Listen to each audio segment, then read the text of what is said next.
Hello, this is Postdoc Chronicles week 97. So I'm gonna cook my dinner after this. So we're gonna do this very quick because I'm hungry. But yeah, before we dive into it, last Friday, a game from EA called Burnout Paradise City Remastered was released for the Nintendo Switch, and I really love this game. Burnout Paradise. So I hope you want to see it clearly. Burnout Paradise for the PlayStation Portable, the PSP, is my favorite racer on the system, and like I believe it's one of the fastest racing games you can play out there. Like if you don't count futuristic racings, like let's say Wipeout, for example, or F Zero, that's the fastest racing game you can play. And usually the gimmick is that aside from racing in the usual racing games, what you do is you take down your different opponents, and you have this like turbo meter, and it fills up how depending on how reckless you drive. Like if you like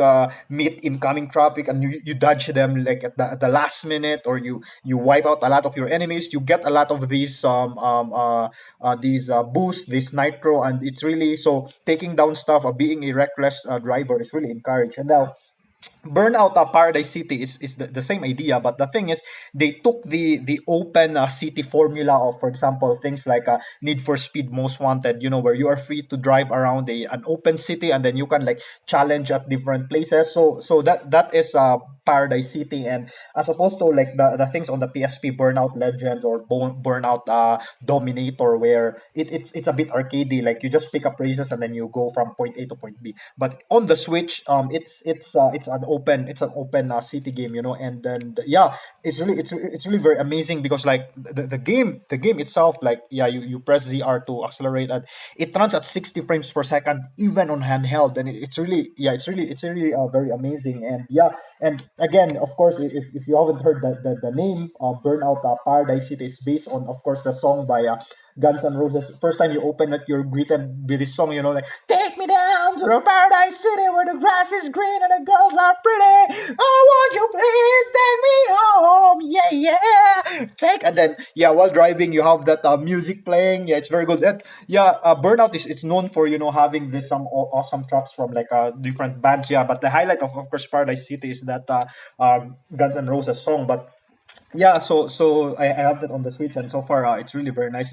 It's a nice change of pace from the usual Mario Kart 8 Deluxe, which is the only other racing game that I play on my Nintendo Switch. But anyway, very quickly, Postal Chronicles. So I talked with Jong early this week regarding how to, because like I said, I was doing some analysis for some chess searches in checkmate, and I'm a bit stuck because in my first ever cut, which is the missing 80 trigger, when I do it in checkmate versus the cut flow written by Atlas, like I mentioned before, it's very different, like around in Atlas, 90% of the events are surviving, but in the cuts that I made, like only around 70% are surviving. So I asked Jong whether it's a huge difference, and yeah, his advice is that to proceed with it, because down the line, even though the initial cut is weird, down the line they do tend to converge. But this time I'm also gonna incorporate. I'm gonna like email Roberto and show him how I did my the matching scenario, the matching case, just to make sure that I'm doing it right. Because as opposed to like Jong, like I said before, Jong is have a full time job that is outside physics, but Roberto is a full time physicist. But so I'm gonna talk to him, and of course, speaking of Roberto, I'm still doing the MUED project, so I added a lot of sub processes, and like I mentioned, they do run very slow, especially one since we're now already turning the matching option. But the thing is, I noticed there are two sub processes which involves the final states with KK quarks that have doublet KK quarks and anti KK quarks, and also the singlet cases. They like it. My setup generates it, but it does not write the HepMC file. So I'm trying to check whether it's because my laptop is running low on memory. So it would have been easier if I did it on the computer at the University of Witwatersrand. But of course, because of the lockdown, the only thing I can work with here is my laptop, unfortunately, and only has like around 50 gigabytes of free memory. And yeah, these two sub processes, the other sub process like run fine, like things involving a KK gluon or mixtures of KK quark and KK gluon, they're fine. But the moment we shift to KK quark and then anti KK quark, we get a very huge number of sub processes, like almost like around 30 gigabytes, and then that's still when it is processing it. So I think the moment it when it writes stuff, it also becomes very huge. So I'm thinking maybe I'll try to reduce the number. I'll focus on those particular final states, and then I'll try to reduce the number of events that I'm generating and see if I still get the same error.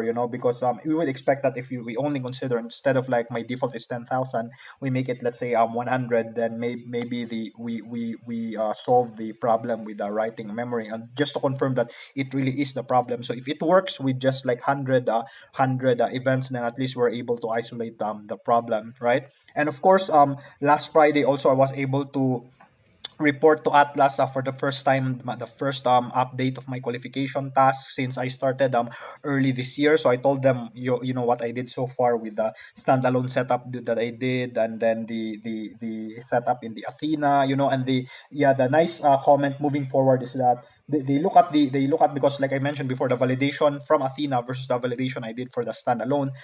It's very the coincidence of the 8.244 and 8.3024 for standalone is very nice, whereas in Athena they look very different. Okay, and Andy saw that maybe what I was doing is when I was requesting it on the grid, I was using an option where, yes, I was generating 100 events, but sorry, not 100, 1 million events, but maybe I separated it 100 instances of 10,000 events. But maybe what's happening is, Andy said, is that for each instance of my 10,000 events, I generated 1 million, but then 100 of these are just of 10,000 batches of these are exact copies of each other. Okay, so now I'm trying to contact, for say, Evelina. I gave her, I emailed her, so hopefully she'll reply tomorrow to check whether the code that I'm using is correct. Because yeah, I think so now I'm gonna, if Evelina will reply and then give me how to split it properly such that each split will have its own random seed, then I'm gonna go check at least, let's say, just for one event, and see if the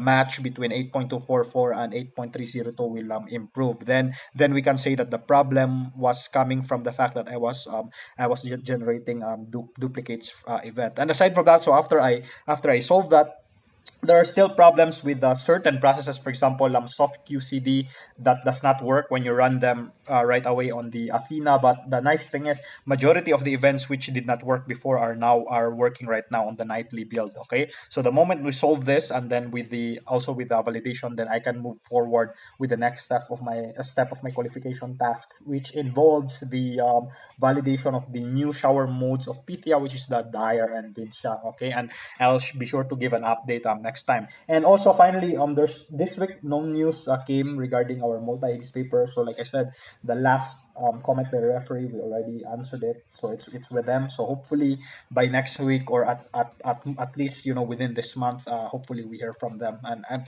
I'm gonna give an update about that. But anyway, this has been Postdoc Chronicles week number 7. See you next time. Thanks for watching. Bye bye.